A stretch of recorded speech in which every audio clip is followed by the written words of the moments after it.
Happy Friday, those of you working for the weekend. We appreciate you starting your day with us here on First Takes. Skip Bayless, Molly Karam here in CT. Stephen A. joins us from LA. Good morning, gentlemen. Hello. Happy Friday. What's going on, y'all? How y'all doing? What's going on, big boy? I'm just happy to see that you're back to yourself. I know you're a little under the weather yesterday, which required me to take it a little easier on you than I usually do. So today we're back at full throttle. Fair game big now. man.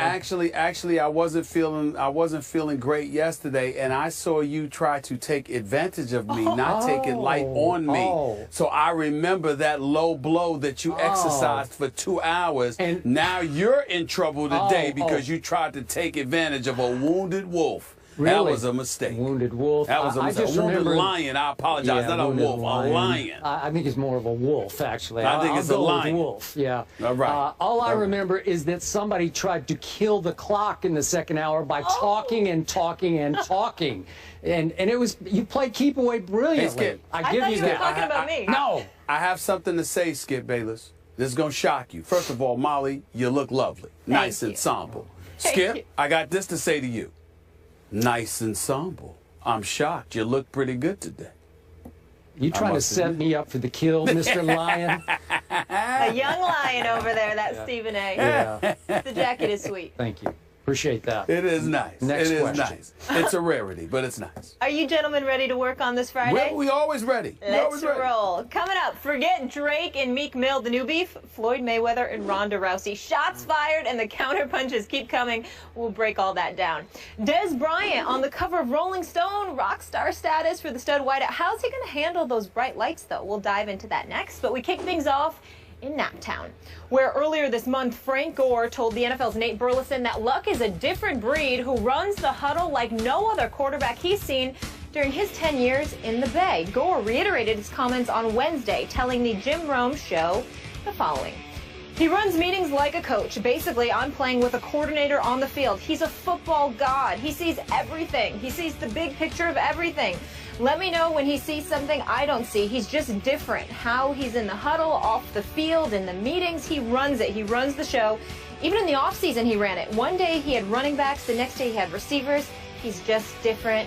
He's a football god. Skip Bayless, did you hear him? Wait, say that again. Football god? Yes. Can he live up to those expectations?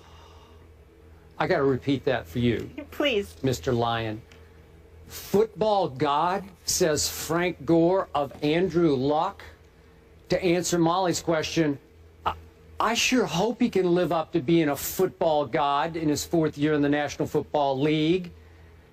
But he sure hasn't so far. And I got to tell you up front, Stephen A. Smith, I'm starting to feel sorry for your man, Andrew Luck, because I'm not sure anybody could live up to football god, including Joe Montana or John Elway or Roger Staubach. Football god?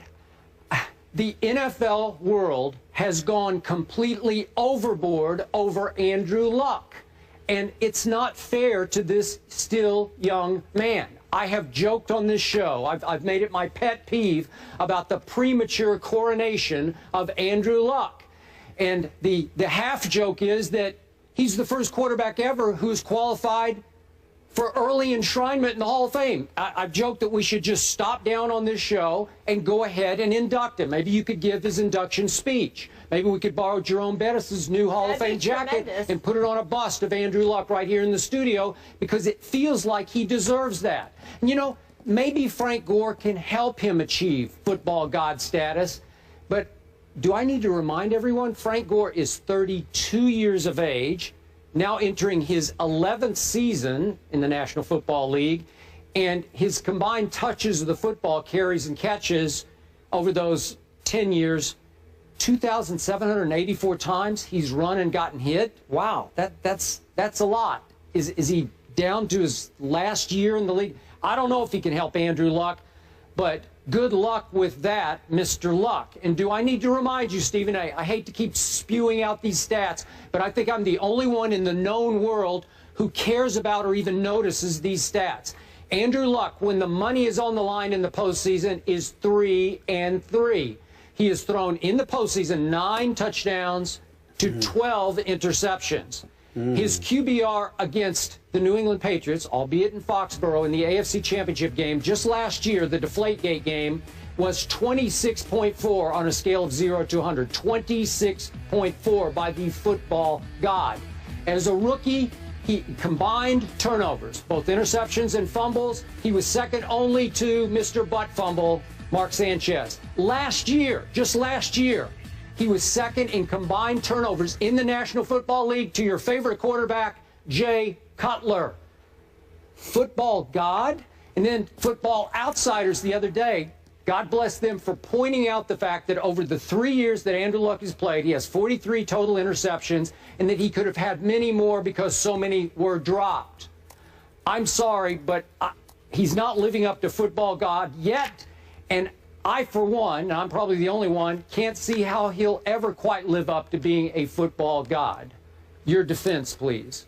Well, first of all, your argument is pathetic because, once again, here you go with the same old stats you regurgitate time and time again. What did I tell you about interrupting me when I start off my soliloquies? What did I tell you about that? Well, it's Friday. Don't mess with me. Don't mess with me. You calm down. Calm down with what you tried to sit up there and mess with me yesterday when you knew I was sick. I ain't sick today. I'm not taking it, okay? Listen and listen good. This is the same Andrew Luck who's just 25 years of age. This is the same Andrew Luck who year after year has improved. This is the same Andrew Luck that went from a wild card game to a divisional playoff game to an AFC championship game. This is the same Andrew Luck, by the way, who threw for nearly 5,000 yards last year, who led the league with 40 touchdowns and just 16 interceptions, Skip Bayless, okay? I understand the QBR wasn't sensational, but 63 is slightly above average. 65 was his QBR in his first year. The dude is no joke, and we're remembering, when people talk about Andrew Luck, it's about projection. It's not about where he's at. For a guy in his third year in the league, with the size, with the arm, with those tree trunks for legs, with his durability, reliability, the fact that he was sacked 100 times in those 3 years and still continues to do what he has been doing, to be the leader, to be zeroed in, locked in, completely focused on the game of football, not distracted by his quote-unquote brand, not distracted by endorsement deals, commercials, and the like. All this brother cares about is trying to win football games. He's locked in, he's zeroed in, and he's the perfect quintessential successor to somebody like Peyton Manning. Because the things that Frank Gore elocuted are exactly the kind of things that they were saying about Peyton Manning, even when he was younger. He's in the film room, he's constantly working on his game, he's cerebral, his football IQ is off the charts, he's this, he's that. They were saying those things about Peyton Manning as well. You didn't have any problem with it then. I don't know why you got a problem with it now. Now let's get to Frank Gore's specific statements about Andrew Luck. Not just talking about his due diligence, putting forth the work, being on his grind, okay? But when he sits there and says, in my 10 years, he also said these operative words, Skip, that I've seen. Well, what has Frank Gore seen? He arrived in San Francisco in 2005. Let's go through the quarterbacks that he played with since 2005, Skip Bayless, because you conveniently left that out. Alex Smith his first year. Alex Smith his second year. Trent Dilfer in 2007. Sean Hill in 2008. Alex Smith in 2009 and 2010 and 2011. And then Kaepernick 12, 13, 14. So bottom line is simple. Even though Colin Kaepernick, I mean, even though we know that he's mercurial and he's a playmaker, we know that Alex Smith is the quintessential game manager. We know that Trent Dilfer won a Super Bowl, but primarily due to that defense in Baltimore. And I love me some Trent, especially as an analyst here at this network, but that's just the truth. It was the defense that carried the Baltimore Ravens, and everybody knows that. When you look at it from that perspective, along with Sean Hill, the reality of the situation is Frank Gore articulated what he's seen and what he has played with. That's what he has seen. He ain't seen anybody like Andrew Luck, because no disrespect to any of those guys that I mentioned, but none of them are Andrew Luck. That's just the reality. And Andrew Luck is 25 years of age, with a legitimate 13 to 15 years left in his career. And already he has done what he has done. So I'm just saying the upside is what you project. Of course, we don't like the fact that the brother threw 9 touchdowns and 12 interceptions in the postseason, and he put them in a position to lose before they came back and beat Kansas City, and they got ramrodded in the playoffs against Tom Brady and the New England Patriots. Boy, what a big shame there is in that for him to be such a young quarterback and to get stopped by Bill Belichick, Tom Brady, and the New England Patriots. But in the end, what is undoubtedly true is the fact that this dude's upside, considering his youth and what he has already accomplished and the abilities he already possesses, which is unquestionable, there is no reason. I wouldn't say a god, so that is definitely an engagement in a hyperbole. But I can understand where Frank Gore is coming from, considering who he has played with in his 10-year career. Okay, you were going so quickly, this might have sort of slipped through my ears, but did you call Kaepernick a game manager? Is that what you said? No, I said Alex Smith's a game manager. I said Colin Kaepernick is mercurial. He's a playmaker, but not a passer extraordinaire. Well, he's not that. I don't know if Frank has forgotten, but Colin Kaepernick did throw and run that San Francisco team all the way to the Super Bowl, right? But nobody's saying he couldn't throw. Nobody's saying he couldn't throw. But we all understand that Colin Kaepernick's strengths are with his legs and playmaking ability. He isn't the most accurate passer in the world. He's no scrub by any stretch. The brother can play. But that does not mean that he is an elite pocket passer. Okay. That's not the strength of his game, and you know it. Okay, but if I'm Kaepernick and if I'm Alex Smith, who's proven to be a pretty good long-term quarterback in this league. Yes, that's true. Andy Reid likes him. With that. He sticks with him. I would need to get him some help. I would be offended by this comment because by default, it's very disrespectful to both those quarterbacks to go that far overboard about Andrew Luck when you haven't even played one game with him yet. Not one game. I will say this to you. You can look at it as disrespectful, or you can look at the words football god and recognize that he just believes Andrew Luck to be on a significantly elevated level against quarterbacks, period. It's not like he said Colin Kaepernick can't play, Alex Smith can't play, the Trent Dilfer, Sean Hills of the world, and others can't play. He's just saying that Andrew Luck is special. And I believe Andrew Luck is special. I think that Colin Kaepernick is a special talent. I think Andrew Luck is a special quarterback. Okay, but you keep giving me upside. Look at the upside.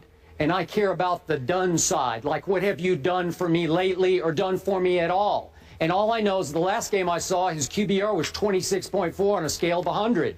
Well, that's not godlike to me. I agree with you. It's not godlike. You're accurate about that. But again, you're thinking the done side. I like those words, by the way. The done side. I'm thinking about the upside. Yeah. So that's the only discrepancy that exists between us there. But let's keep in mind, Skip Bayless, that you're the same individual that doesn't look at the done side at your discretion. Arbitrarily, you might look at the upside. You might look at an RG3's upside. You might look at a Johnny Manziel's upside. You might look at individuals and their upside, but you know it took you a long time to come over to the right side when it came to Jay Cutler. You were holding it down. Why? Because you were looking at the upside. Because the done side, there was nothing getting done. So you weren't sitting there saying it then.